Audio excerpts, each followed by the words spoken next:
Vous avez peut-être pu le voir dans des sujets de mémoire ou dans des articles de presse, mais les tempêtes de grêle sont de plus en plus fréquentes en France et intenses. Et ils ont un impact énorme sur les exploitations agricoles.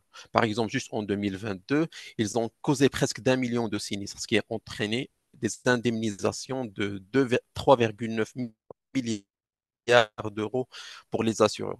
Mais ce n'est pas tout. En plus, une grande majorité de ces exploitations sont faites avec de l'amiante, un matériau qui est hautement toxique et que lorsqu'il est endommagé, il libère des fibres qui sont dangereuses pour la santé. Et cela demande l'intervention de professionnels de désiamontage qui doivent suivre des mesures de sécurité strictes, ce qui augmente considérablement le coût et la durée des réparations. Face à ce problème qu'on est en train de voir,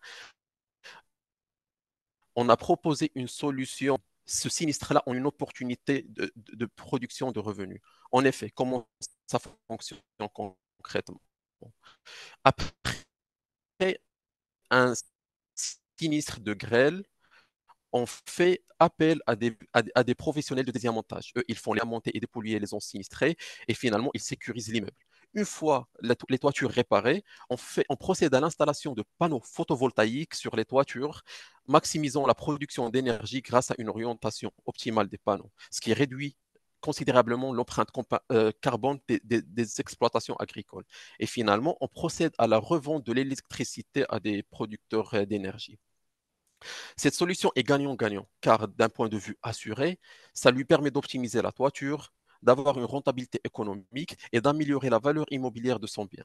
D'un point de vue assureur, elles permettent à l'assureur d'avoir une image de marque positive qui participe à la transition énergétique. Finalement, je pense que l'atout principal de cette solution, c'est sa flexibilité. En effet, car on propose plusieurs modes de financement possibles. Si l'assuré a la possibilité d'investir, bah, du coup, on va proposer un cofinancement entre l'assureur et l'assuré. Et en échange, on aura un rendement financier qui est réparti entre les deux.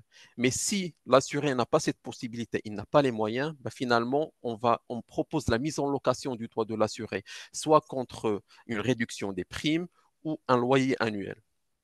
Finalement, je pense l'atout de cette solution proposée, c'est qu'il est à la fois durable, éthique et innovant. Il permet de récompenser une partie de la société qui fournit un service qui est important, celle les- des exploitations agricoles. Et finalement, je pense que ça reste une solution qui a un impact visible dans notre société. Et c'est un projet qui est en cours chez Exion, mais sur lequel on est en train de travailler pour le mettre en place. Je vous remercie pour votre attention et je reste disponible si vous avez des questions.